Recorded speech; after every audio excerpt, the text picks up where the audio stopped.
Congress party के ऊपर दबाव बनाने के पहल में उन लोगों ने इस तरह से चार्जशीट में नाम डाल के दबाव बनाने के लिए कोशिश की।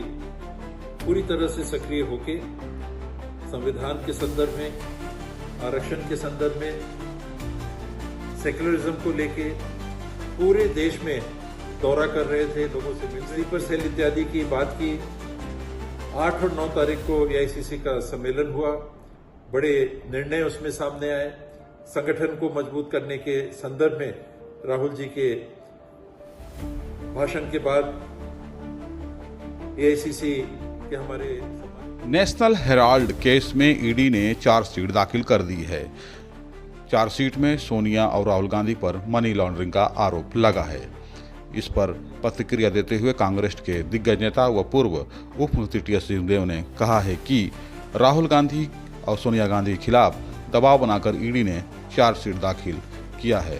उन्होंने कहा है कि ईडी और सीबीआई इस हद तक गिर जाएगी, किसी को उम्मीद नहीं था।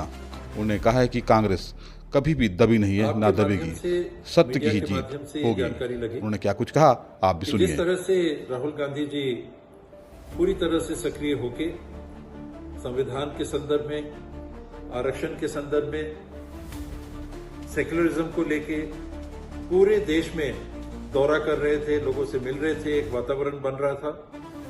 गुजरात में जाकर विशेष करके जब से उन्होंने कांग्रेस को और गतिशील बनाने के लिए दौरे किए और कार्रवाइयां की, स्लीपर सेल इत्यादि की बात की।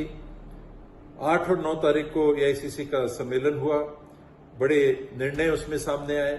संगठन को मजबूत करने के संदर्भ में राहुल जी के भाषण के बाद एआईसीसी के हमारे सम्मानीय अध्यक्ष खड़गे जी ने उसकी तस्दीक की और बिहार में आने वाले चुनाव को लेके जिस तरह से गठबंधन एक मंच पे आके एक साथ आके काम कर रहा था, कांग्रेस की तरफ से राहुल जी के दौरे लग रहे थे लगातार।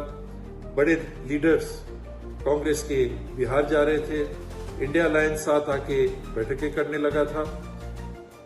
8 और 9 तारीख को अहमदाबाद में कांग्रेस के सम्मेलन के बाद ऐसा आभास था कि कुछ न कुछ तो रिएक्शन आएगा, पर इस हद तक जिसे अंडर द बेल्ट कहते हैं रिएक्शन आएगा ईडी और सीबीआई के माध्यम से कि सोनिया गांधी जी और राहुल जी के खिलाफ ईडी चार्जशीट में नामजद करके दबाव बनाएगी, कार्रवाई करने के लिए पहल करेगी। ये उम्मीद अभी भी कहीं ना कहीं होती थी कि नहीं, इस हद तक तो ईडी और सीबीआई नहीं गिरेगी, लेकिन आज पता चला कि वो सीमा भी उन्होंने लांघ दी और कांग्रेस पार्टी के ऊपर दबाव बनाने के पहल में उन लोगों ने इस तरह से चार्जशीट में नाम डाल के दबाव बनाने के लिए कोशिश की है। ना तो कांग्रेस कभी दबी है, ना कांग्रेस कभी दबेगी और सत्य की ही जीत होगी। हम इसमें पूरी तरह से विश्वस्त हैं।